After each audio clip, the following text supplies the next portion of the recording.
Network show right here on 910 AM, the Superstation of Future Radio. Hey, I'm your host, Brother Michael Imhotep. It is Wednesday, March 24th, 2021. And we are live. Hope everybody's doing well. It's been a very busy day. It's been a busy week. It's been a very busy day.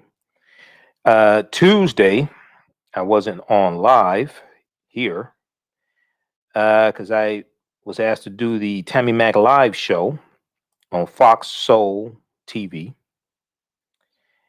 And it's a streaming service, African-American oriented streaming service owned by Fox. So they contacted me, asked me to be a panelist on the show. The topic was the boom in biracial advertising, the boom in biracial advertising. So I posted the information about it. I posted the video of it on our Facebook fan page, the African History Network. They posted it today. Fox Soul posted it today on their Facebook page. You can also go to foxsoul.tv, Fox Soul, SOUL.tv, and search for the Tammy Mac show. Okay, Tammy Mac Live, Tammy Mac Late Show, Tammy Mac Late Show, and you can watch it there. We had a good discussion. Not sure if they were ready for me when I started talking about Dr. Francis Cress Welsing and the Moors in Europe and Meghan Markle marrying into a family of colonizers. Maybe they were, Some people on YouTube really liked what I was saying, so you can go back and watch it. All right. So on today's show, I want to pick up on a story that we dealt with Monday. So Monday, we were one of the first ones to deal with city council in Evanston, Illinois, a suburb of Chicago, passing a initiative to pay some type of reparations for a history of redlining to African Americans who lived in Evanston from 1919 to 1969. And they have set aside $10 million, a fund of $10 million generated from a 3% tax on marijuana sales. And this is a disbursement of the first $400,000 to go to what they call a restorative housing reparations program. Restorative housing reparations program. So we're going to talk some more about this, and there's some additional information that has come out. Now, this, as I said on Monday's show, and also I talked about this on our March 7th, our Sunday, March 7th show, 2021. So I didn't just start talking about this when the news broke. I was already on top of this. Some people say, oh, this is not enough, what have you, but really, when you look at this, they're saying this is just the beginning. But they're doing what they can do at the local level. You have some people that say, well, we want HR 40. As I said on Monday's show, HR 40 is good, but they've been trying to get HR 40 passed in the House of Representatives for 33 years. So what are you going to do in the meantime? So in Evanston, Illinois, led by 5th Ward Alderman Robin Rue Simmons, they're doing what they can do at a local level. Now, you have a lot of people putting this BS out on social media, have no clue what they're talking about, don't have a better alternative that is viable, that is legal, that's going to yield anything, because if it would, they would have already been doing it. Just a bunch of simple Simon-ass nonsense. So we're going to talk some about this. I have 2 clips to share with you. So we'll deal with that. And then also in Georgia,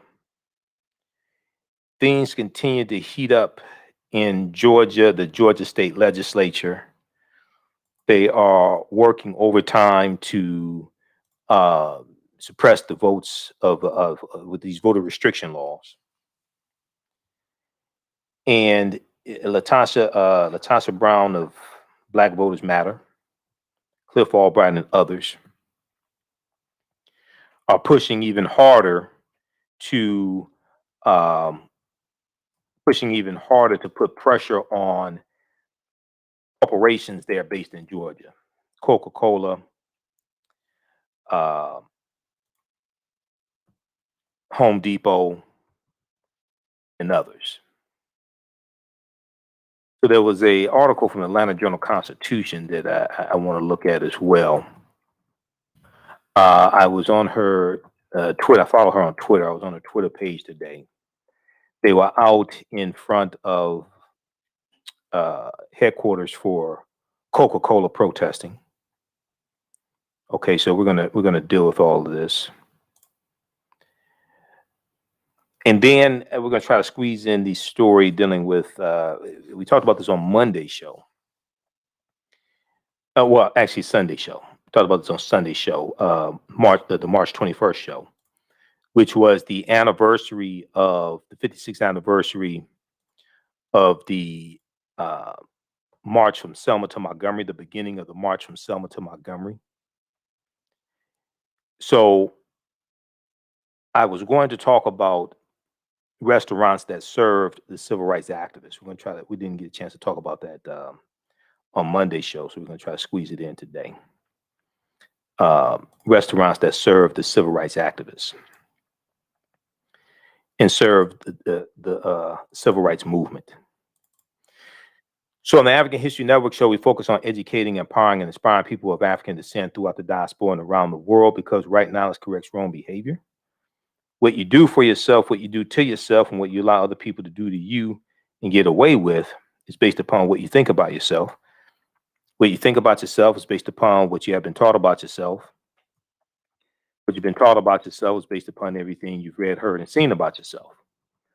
So when you control the radius of a man's thoughts, you can, or a woman's thoughts, you can control the circumference of his or her actions, because the mind can't do or teach what it doesn't know. Now, we deal with a number of different topics here on the African History Network show. We deal with current events and history and politics, education, economic empowerment, entrepreneurship, relationships, love, sex, health issues, and much, much more. Sign up for our email newsletter. Text the word Kemet, Kemet, to 22828 to sign up for our email newsletter. Text the word Kemet, Kemet, to 22828 to sign up for our email newsletter.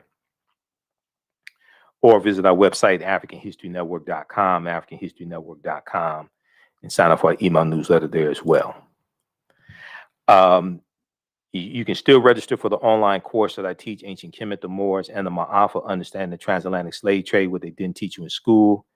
Ancient Kemet, the Moors, and the Maafa, Understanding the Transatlantic Slave Trade, what they didn't teach you in school. This is a 8-week, 16-hour online course that I teach. We deal with thousands of years of history, and we deal with what led up to the transatlantic slave trade taking place.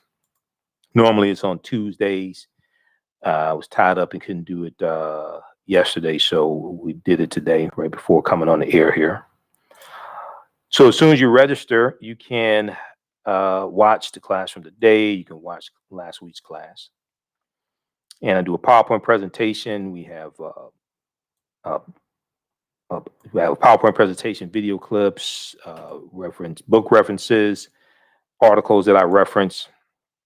One of the things we talked about in today's class was Hannibal Barca in the Battle of Cannae in 216 BC, defeating the Roman army.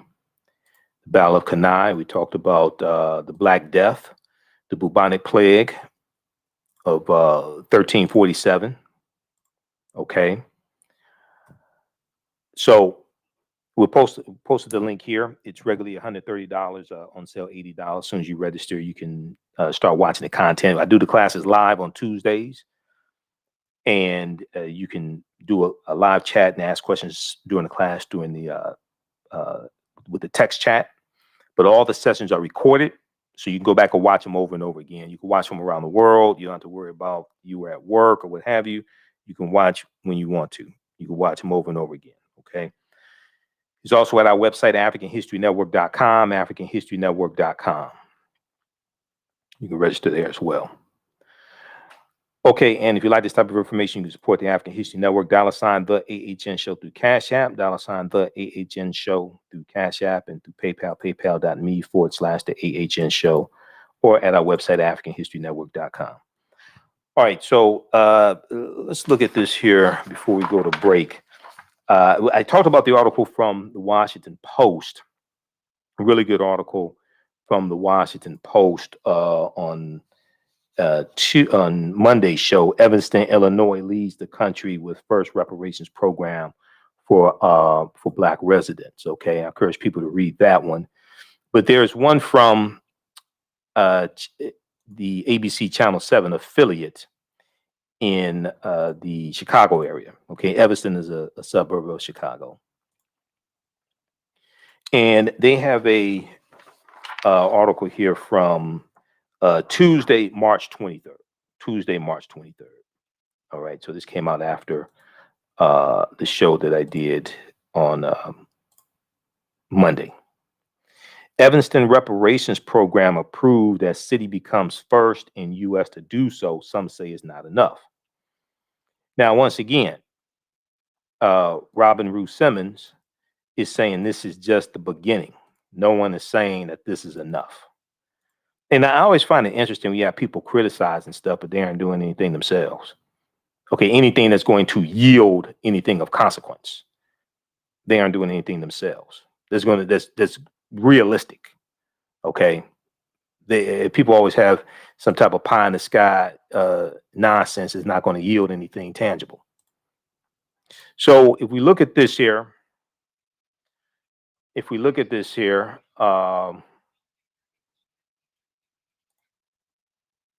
if we look at this article here from ABC, ABC Channel 7 affiliate. Let's see here. Okay. Evanston reparations program approved as city becomes first in U.S. to do so. Some say it's not enough.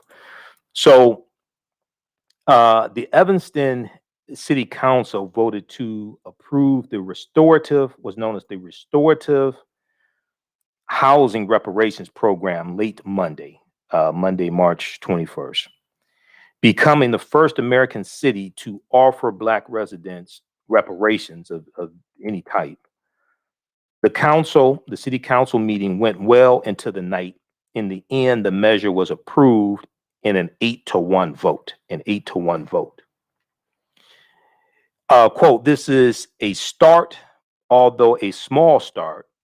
It might have some things that can be improved on, but the whole point is that you have to start doing something to help rally others to get on board and make it a better process, said Dino Robinson, the founder of Shorefront Legacy Center.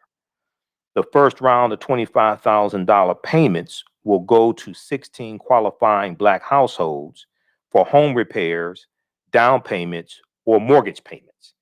And this is to deal with not slavery, but a history of redlining and discrimination against African Americans when it comes to buying homes and getting mortgages on homes, etc. We'll continue this on the other side of the break. You listen to the African History Network show right here on 910 AM, the Superstation, the Future Radio. I'm Michael Imhotep. We'll be back in a few minutes.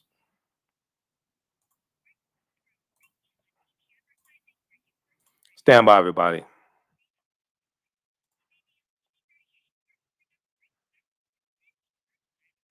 How's everybody doing? Everybody share this broadcast on your social media platforms. Invite your friends to tune in also. All right, John Ray. Visit workingwithjohnray.com. Workingwithjohnray.com. And he's going to tell you about income shifting.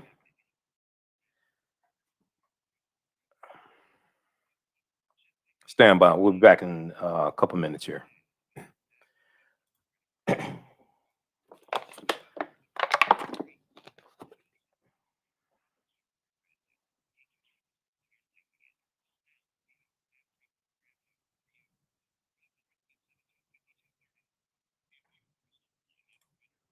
All right, we'll be back from break in 2 minutes.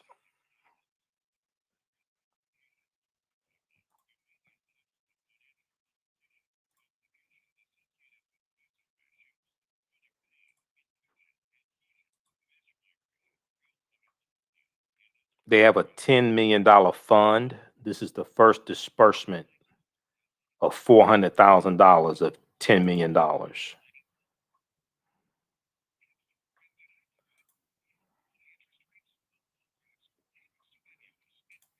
right, stand by.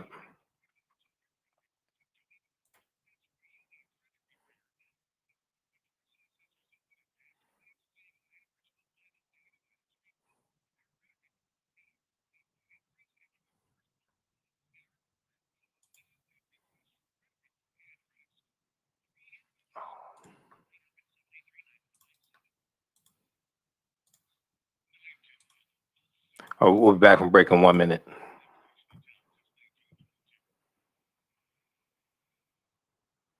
Welcome back to the African History Network show right here on 910 AM Superstation, the Future Radio. I'm your host, Brother Michael Imhotep. It is Wednesday, March 24th, 2021. We are live. Calling numbers 313-778-7600.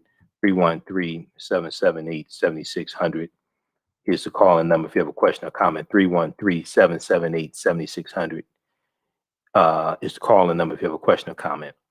Okay, so we talked about this on a March 7th show, Sunday, March 7th. We talked about this on Monday's show, March 22nd show, because the proposal passed City Council Monday night. Okay, so we dealt with this as well. So this is a follow-up to that story that we covered on Monday. Once again, this is the beginning. No one is saying this is all that's going to take place. This is the beginning. All right. So the first round of $25,000 payments will go to 16 qualifying Black households for home repairs, down payments, or mortgage payments. Qualifying residents must either have lived in or been a direct descendant of a Black person who lived in Evanston between 1919 to 1969, between 1919 and 1969, or that person's direct descendant, who suffered discrimination in housing because of ordinances, policies, or practices. All residents who also experienced discrimination due to the city's policies or practices after 1969 can qualify. Now, the city council voted in 2019 to create the reparations fund using tax revenue from recreational marijuana. Okay, the fund is supposed to be used for housing and economic development programs for Black residents. There's now $400,000 available. All right, now this is part of a overall fund of $10 million. In Evanston, besides revenue from the 3% tax on the sale of recreational marijuana, a small portion of the money, $21,340, is coming to the city in private donations. Now, Dino Robinson has researched racism and discrimination in Evanston. He said the city of Evanston did embrace the culture of Jim Crow, and they utilized it, its various creative ways of enforcing that without actually putting that in the law books. Okay, they utilized it in various creative ways of enforcing it without actually putting that in the law books. Here we see a town like Evanston that is majority white, with a majority white city council, that they were able to pass this resolution and to put a real program in place at Alvin Tillery, NU Center for the Study of Diversity and Democracy. We're going to go to that clip I sent you in the second email, Shakita, from ABC7. Cue that clip up. I'm going to go to that clip in just a minute. Now, Alderman Peter, so the spearhead behind this, we talked about this Monday. The spearhead behind this is Fifth Ward Alderman Robin Roos Simmons, and there's a big article from ABC News about this initiative as well, back from like March 1st. We talked about this on our March 7th show. Okay. Now, Alderman Peter Braithwaite said this is a start. What we passed last night was about the local harm. What's going through Congress right now is about the federal harm that will hopefully include cash reparations. I think we are open to all options, but it was important to establish the first step to help us move forward. Now, once again, I'm all for HR 40, but the problem is you can't get HR 40 passed. HR 40 was first introduced in the House of Representatives by John Conyers in 1989. I was a senior in high school in 1989. I'll be 50 years old come June of this year, and they're still trying to get HR 40 passed in the House of Representatives. So all the people talking all this BS, talking about this is nothing, blah, blah, blah. What are you proposing? Because if you were proposing something that was worthwhile, they would have already passed it. Here, they proposed this in 2019 and got this passed in 2 years. And this is just the beginning. They proposed this in 2019, got this passed in Evanston with the predominantly white city council. This is why you have to go research this. They're still trying to get HR 40 passed in the House of Representatives. If you can't get a bill passed to study reparations in the House of Representatives, explain to me how you get a bill passed in the House of Representatives to actually pay reparations. Distribute it, whatever form you want it to be in. If you can't get a bill passed to study reparations, they've been trying for 33 years to get HR 40 passed. If you can't get a bill passed to study reparations, how do you get one passed to pay reparations? And in the Senate, in the House of Representatives is the easy part. It's even harder. It's even harder in the Senate because you need 60 votes, which means you're going to need some Republicans to vote for it. You couldn't get a single Republican to vote for the American Rescue Plan, which was $1.9 trillion, and was going to benefit many white Republicans that voted for the Republicans that are in the Senate now. Not a single Republican in the House of Representatives or the U.S. Senate voted for the American Rescue Plan, and it was going to benefit some of the very people that voted for them. And you think they're going to vote for a reparations bill? See, some of this stuff sounds good in social media posts, but when you analyze it, it's BS. All right, so I want to go to this clip here. This is from ABC Channel 7 Chicago affiliate here. Evanston reparations program approved as city becomes first in U.S. to do so. Some say it's not enough. Let's go to this clip, Shakita. Family has deep roots in Evanston. My great-great-grandfather came here from Augusta, Georgia. Walker lives in Evanston and owns a hair salon. She's the perfect candidate for Evanston's restorative housing program for Black residents, but she's not going to apply. I love Evanston. I would love to own a home here. Taxes are super duper high. I would have to have another job outside of my job to just afford it.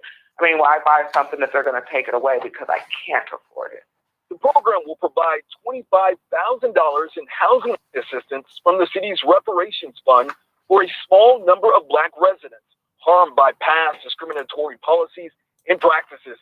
Evanston will be the first city in the nation to pay reparations to its Black residents. Here we see a town like Evanston that is majority white, with a majority white city council, that they were able to pass this resolution and to put a real program in place. Evanston's reparations fund comes from tax revenue from marijuana sales. Alderman Robin Rue Simmons, who has been the face of the reparations push in the city, says this is just the first step. If you're measuring this one initiative as a settlement for repair, it's certainly not enough. It would be an insult to think that $25,000 alone is enough. The application process for the restorative housing program will open this summer. Although Walker says it isn't right for her, she's encouraging those who qualify to consider it. I do hope that it helps everyone who applies. Please apply. Alderman Ruth Simmons says she hopes Evanston's reparations program is a nudge to Congress to act at the federal level. Okay, that's from ABC Channel 7 Chicago. And if we look at the article from the Washington Post, that I talked about on Monday's show, and we'll go back to that one. Now I'm going to go to Shakita. I'm going to go to next clip. I'm going to go to clip number 1 from Deadline White House. So cue that one up, please. We'll go to that in just a second. If we look at now, this was probably one of the best articles that I saw. I read a number of different ones. The one from the Washington Post was one of the best ones, dealing with the passing of this proposal Monday.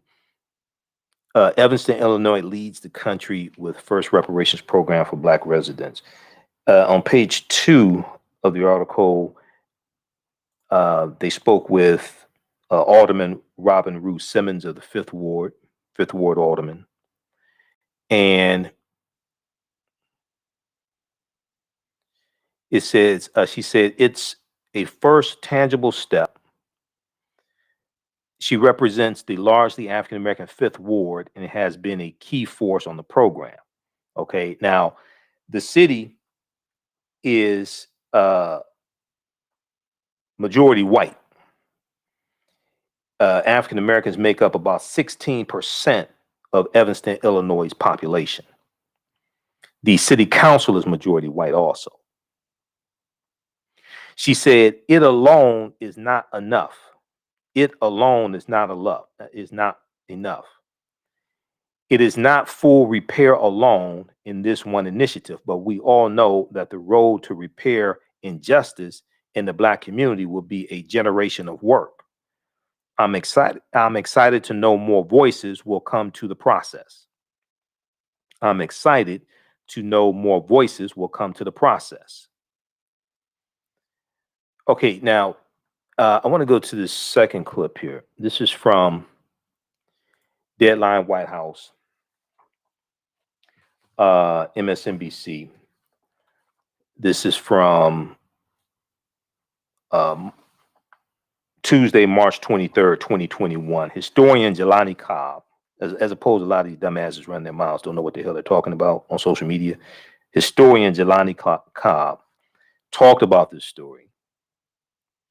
And he said that reparations are needed because of the inequalities that were engineered by the government.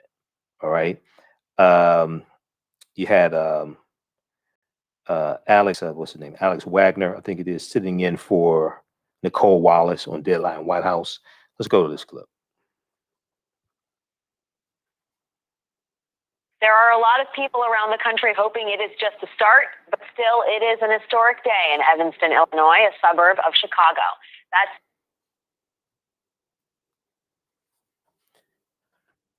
city is now the very first in America to make reparations available to some of its Black citizens after generations of discrimination, particularly in the housing sector.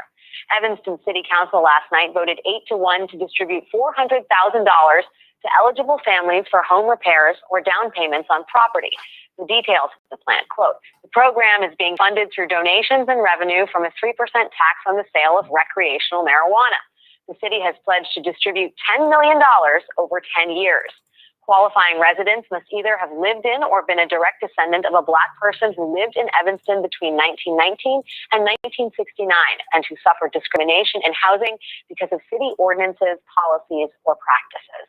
Joining us now is Jelani Cobb, staff writer for The New Yorker and professor of Columbia Journalism School. Jelani, Professor Cobb, I should say, thank you so much for joining me on this. It does feel like an historic day. For people who don't understand, the housing sector, the housing market in America is really ground zero for structural racism. Sure. I mean, there's a whole body of historical literature on this. Literally, you can just tick off the books that historians of this stuff know. And it is, very clear that, housing has been the major engine for wealth acquisition for American households. And so what is the compound effect of having a whole sector of the community, a whole sector of the population excluded by and large from the ability to accrue equity in their homes, the ability to get home loans, the ability to get into housing that would then become a means of financing college for their kids or their grandchildren or retirement. There's a whole set of compound effects here. And so it's not shocking at all that if people were looking for some place to begin pulling this ball of yarn, that housing would be one key string that you could pull at. Yeah, and what I think will shock people is how recently this structural racism was being practiced. City leaders decided to first address housing following a report last year that showed how, starting with the arrival of the first Black resident in 1855, Evanston, the city in question here, restricted where Blacks could live. Despite the city passing a fair housing law in 1968, evidence showed that as late as 1985, Jelani, I believe you and I were alive at that point, real estate agents continued to steer Black renters and home buyers to a section of town where they were the majority. The vestiges of racial segregation remain evident. 1985, I think one of the meaningful things about this is we're talking about a group of people. This is not slavery, which was a long time ago. This is the 20th century. And for people who have trotted out the argument, oh, this all happened a long time ago, why should we be doing something about it now? This neutralizes that argument entirely. It absolutely does. And, you know, when people are talking about slavery, first off, I mean, in historical terms, slavery is not that long ago. You know, we kind of see the impacts of that. But even if we didn't talk about that, even if we started from simply the 20th century and we spotted people, all the discriminatory practices that happened before then, we would still have a huge debt, a huge set of inequalities that were engineered by public policy. And so this is not alarming or shocking. The other thing is that as housing was created, city after city after city, Evanston wasn't alone in this. This wasn't some unique policy. There were cities across the country that developed restrictive covenants and different policies, federal government policy that was enacted to prevent homes from being sold to African Americans or developments even being built. They were going to be open to African Americans purchasing there. And so, yeah, this is a huge concern, and it's good to see that Evanston has begun the conversation that we need to have in a much bigger context about this. Folks in support of reparations, people who are engaged on the structural racism issue and the racial justice issue, are saying, as goes Evanston, perhaps so could go the country, right? We're talking about a state level initiative here, and I think some people hope that this will be just a bellwether for what could be done at the federal level. Are you optimistic about that? A lot of people say if you're really going to deal with the legacy of racism, you have to look at the U.S. government. Sure. I mean, I think that there's a possibility. I don't think that we should have any illusions about this being kind of one and done situation. That this is a very protracted conversation that we're probably at the very opening end of, the very beginning of, and it'll go on. Even with far less controversial policies, it took us a century, essentially, to get any form of health care. We still don't have a national health care plan, but even to get Obamacare and Medicare in place took decades. And so this is the beginning of a conversation that will hopefully develop into something much bigger on a federal scale. All right. So check out that clip from, was that it? I think that was it, right? Check out that segment from MSNBC. That's from March 23rd, 2021.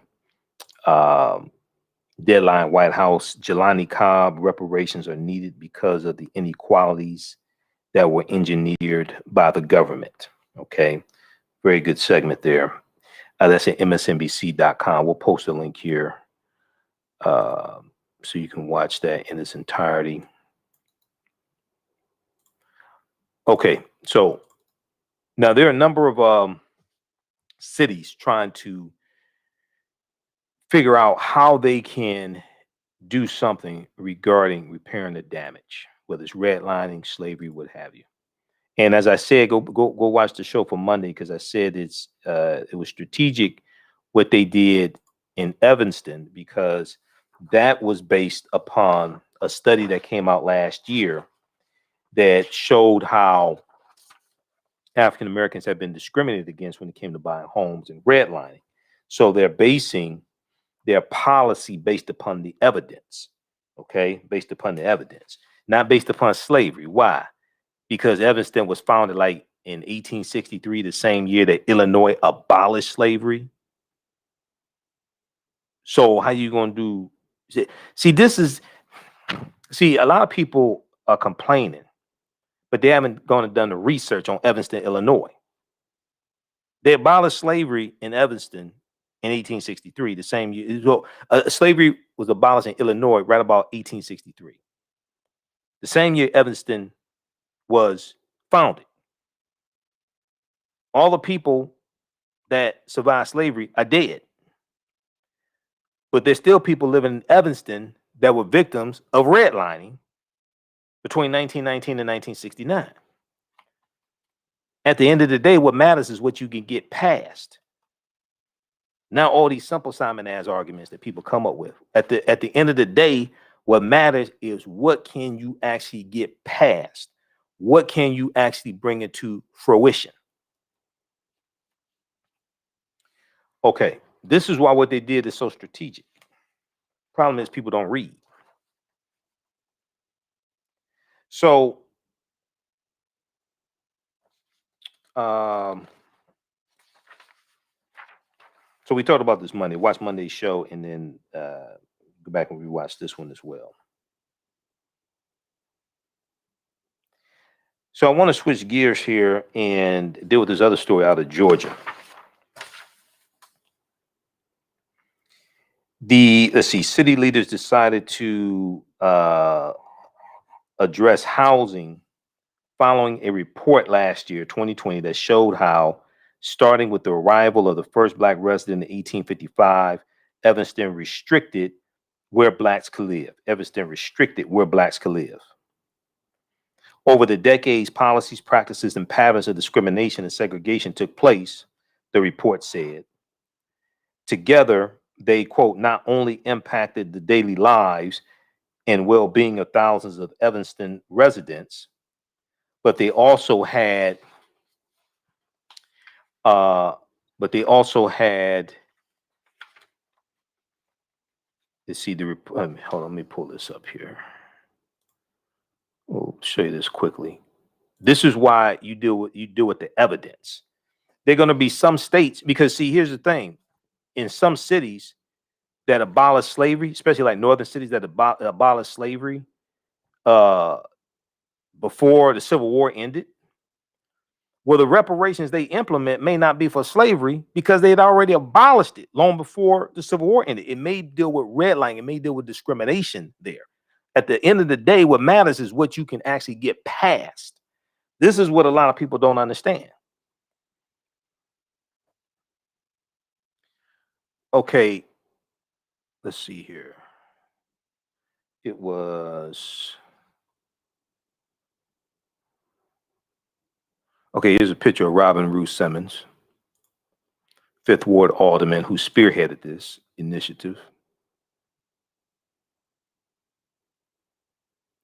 Let's see.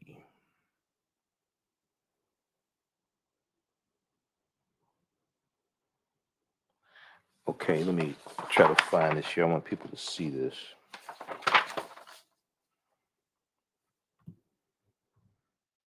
This goes back to 1855.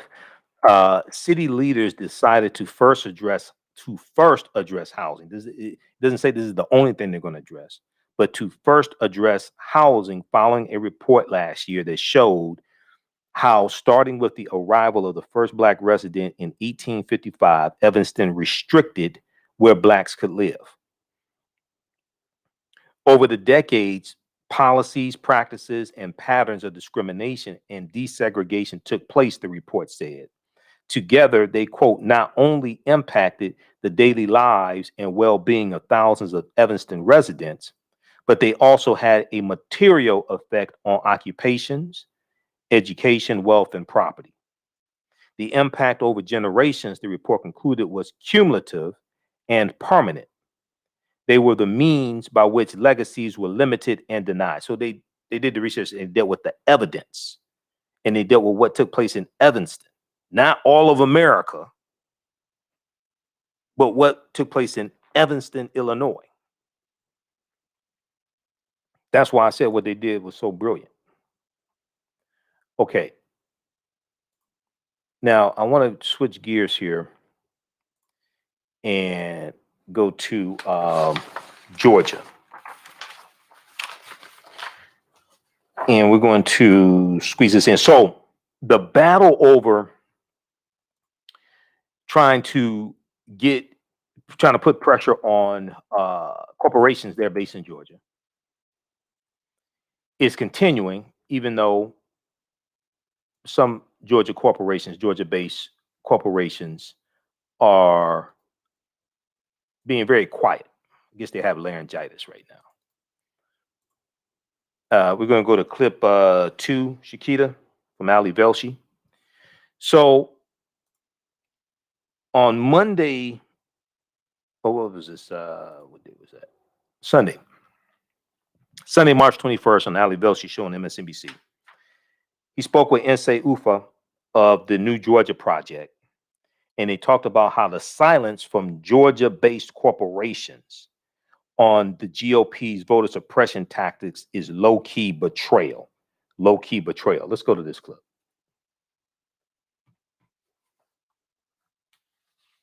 The New Georgia Project. Nsé Ufa. Nsé, good to see you again. Thank you for joining us. On one hand, some of this was led by pressure by groups like yours to have Georgia-based major corporations put pressure on Republican candidates. The Georgia Chamber of Commerce, I just want to quote from an article in Forbes that talks about it. The Georgia Chamber of Commerce said in a statement, it supports accessible and secure voting while upholding election integrity and transparency. You say that that's not worth the paper it was written on. Talk to me about that.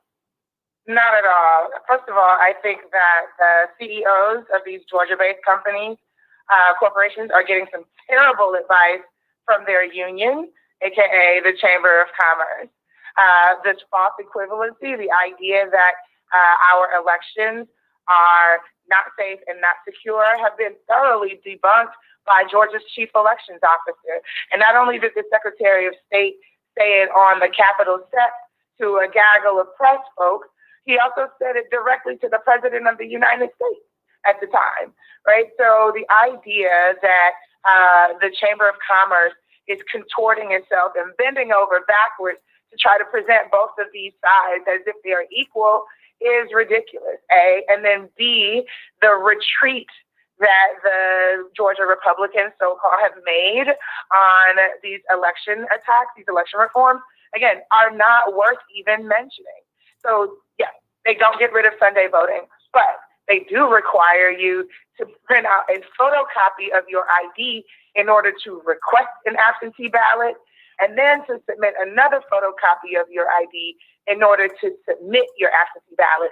And that's if you're mailing it in, and that's if you're dropping it off at a drop box. So they don't completely get rid of it. Really interesting. Super inconvenient. Yeah. It's an important consideration because I'm a man of a certain age, so I have a printer, but actually a number of my young colleagues don't have printers. So this concept of you're going to go to a FedEx or a Staples or something to get a printout, make a photocopy of your driver's license, it's sort of nonsensical stuff. But just, I want to be clear, when you say that the Chamber of Commerce holding these two things to be equivalent, you're talking about accessibility, making voting easier, equivalent to voter security. They're treating voter security, which is a largely non-existent problem in Georgia or in America, as being equal to the impediments to people voting. That's exactly what I'm saying. That the idea that so here's the thing, there have been credible threats against the integrity of our elections. Oftentimes those bad actors are foreign. Oftentimes, as of late, they have been Russian. Georgia, elected officials, the Republicans from Georgia, the national Republicans, have ignored that threat. And so all of these bills that are being introduced in 43 states across the country, none of them are designed to address potential attacks on our democracy from external bad actors. They are all trained and laser-like focused on young people, people of color, poor people who are participating, poor Americans participating in our elections at ever-increasing rates. Let me play for you something. I had a conversation with Latasha Brown on Friday night, and here's what she was saying in particular about one of these Georgia corporations, Delta. Let's listen. we've seen some corporate leadership like Salesforce that came out with a strong and direct statement around saying that as a community, we are not going to stand for voter suppression. You know, it's been disappointing to see companies like Delta that it, quite frankly, is a homegrown company in Georgia, and they have not had as such a strong statement to come out. This isn't a partisan issue. This is a democracy issue. And so as a community, as an ecosystem, we believe that we have to push and put pressure that these bills, these are not bills that we need in our state of Georgia. It will actually send us back, not take us forward.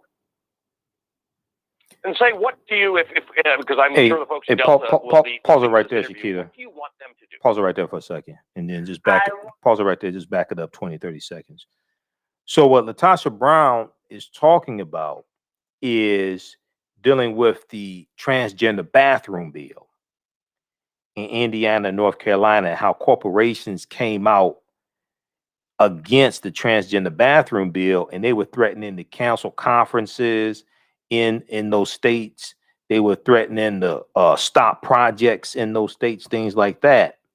But when it comes to African Americans, you don't see that same support from corporations, from white corporations, some of the same ones that spoke so boldly against the transgender bathroom bill. You don't see that same support when it comes to our issues and these voter restriction laws that Republicans are pushing through the Georgia state legislature. Now, this tweet here is from Reverend Raphael Warnock, new Georgia senator, okay, a U.S. senator from Georgia.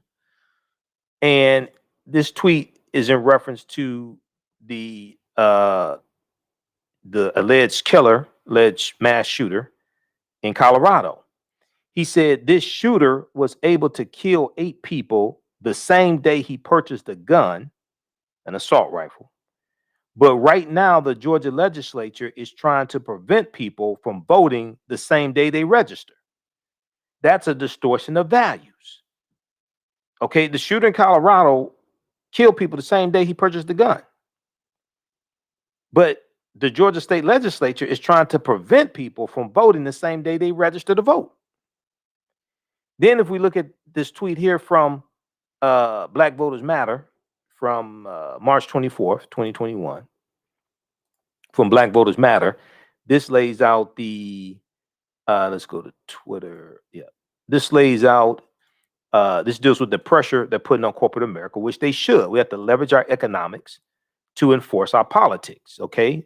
It sounds good in a lecture, but you actually have to do it.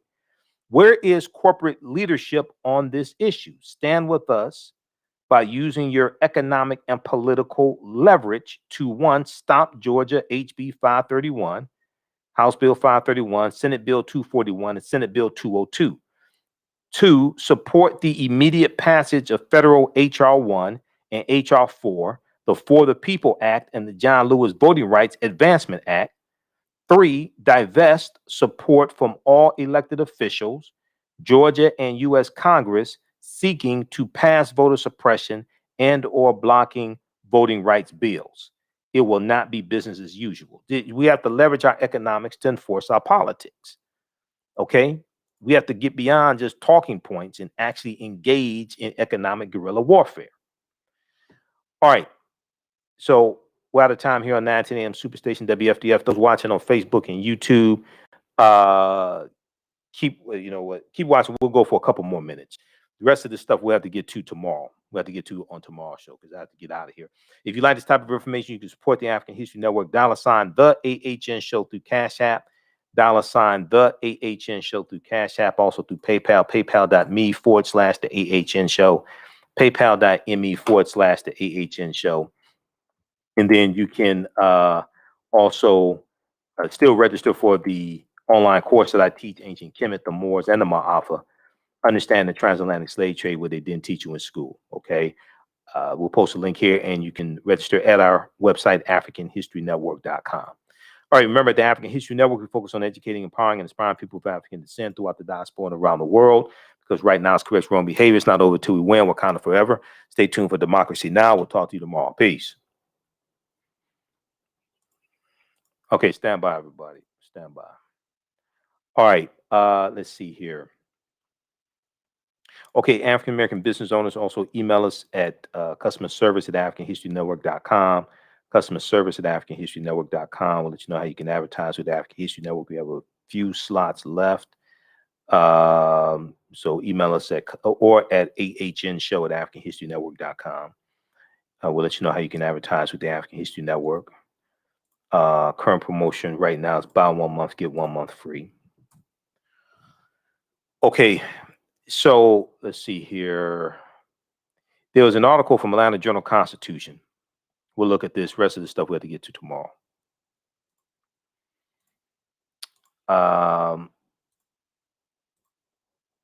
Atlanta Journal-Constitution, bills to change Georgia election laws pass committee await final votes. The Republicans across the country have declared war on voting rights. And it's targeting African Americans, Hispanics, Asian Americans, but especially us. We're being targeted. They're pissed off that African Americans turned out. We voted for Joe Biden. We voted for Democrats in the Georgia state legislature. They're pissed off they lost control of the U.S. Senate. Republicans lost control of the U.S. Senate. So they're retaliating with these draconian voter restriction laws, trying to crack down on widespread voter fraud that doesn't exist. Okay, they're using the big lie to then attack voting rights. This is what they're doing.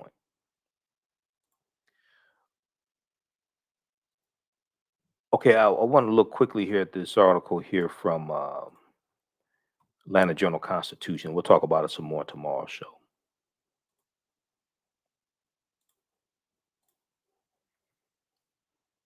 Bills to change Georgia election laws pass committee await final votes. This is from March 23rd, 2021.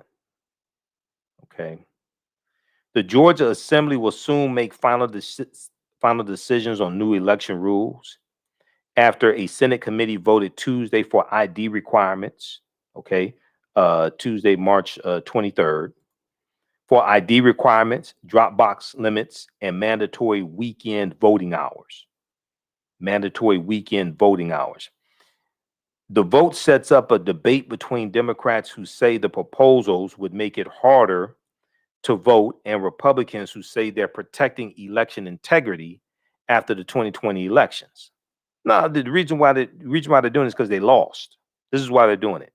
The Senate Ethics Committee voted along party lines to advance House Bill 531, which could soon receive a vote in the full Senate.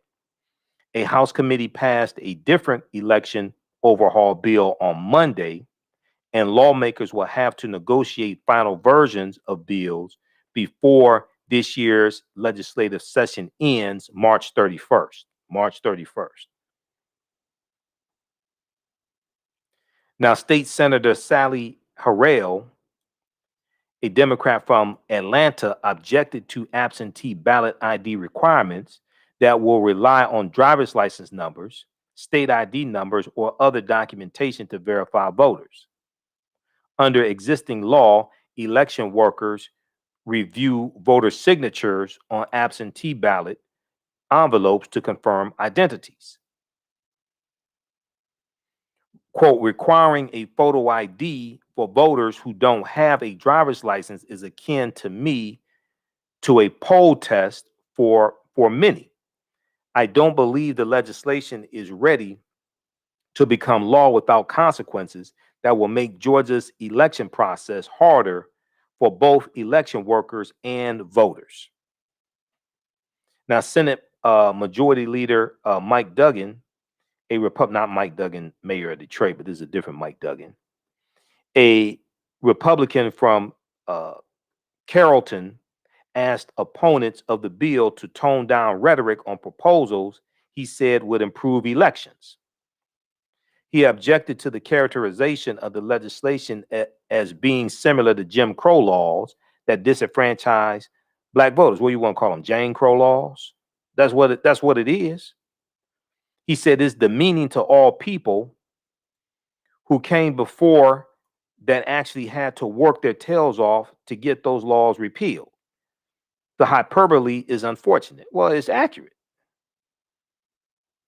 This is Jim Crow in new clothes. This is Jim Crow in Armani suits. The bill would also limit drop boxes, ballot drop boxes, and innovation in the 2020 election cycle that allow voters to deliver their absentee ballots rather than have to rely on the U.S. Postal Service to return them by election day. Drop boxes would only be allowed inside advanced polling places during the hours that they're open. In addition, the bill would expand early voting, but the bill would expand early voting by requiring polling on 2 Saturdays during the 3-week early voting period. Legislators also voted to allow county election offices to have the option of opening for early voting on 2 Sundays, a decision that came after protests over reducing voting opportunities, especially for Black voters who go to the polls after church. So what they're trying to do is limit how many Sundays you have souls to the polls voting, which in the South is when a lot of African Americans go vote after church. They're trying to limit how many Sundays you have that. Well, why do you think they're trying to do that? Legislators also voted to allow county election offices to have the option of opening for early voting on 2 Sundays, a decision that came after protests over reducing voting opportunities, especially for Black voters who go to the polls after church. The legislation also would create a hotline to report voting allegations to the Attorney General's office, allow the state election board to take over county election boards it deems problematic. See, this is huge. Now, people like Latasha Brown and Nsé Ufah, they're zeroing in on this because Mayor Keisha Lance Bottoms has to run for re-election in 2022, next year. If this bill passes, this would give state election boards the authority to take over county election boards it deems problematic. And they could overturn election results and require disclaimers on absentee ballot application forms mailed by nonprofit groups. This will give the state board the ability to take over county election boards and basically overturn election results, because the county election board certifies the votes that of the cities within the county.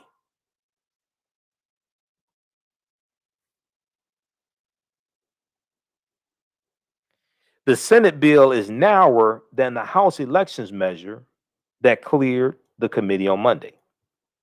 Read the rest of this. We'll talk about this some more tomorrow. Read the rest of this article from Atlanta Journal-Constitution. Bills to change Georgia election laws pass committee await final votes. This is from March 23rd, 2021. Tuesday, March 23rd, 2021. See, Republicans are coming back with a vengeance. There's always a white backlash to periods of time of African-American advancement. There's always a white backlash. All right. So we'll talk about this tomorrow. We have to get out of here. Right now, it's correct wrong behavior is not over till we win. Wakanda forever. Thanks for tuning in. We'll talk to you tomorrow. Peace.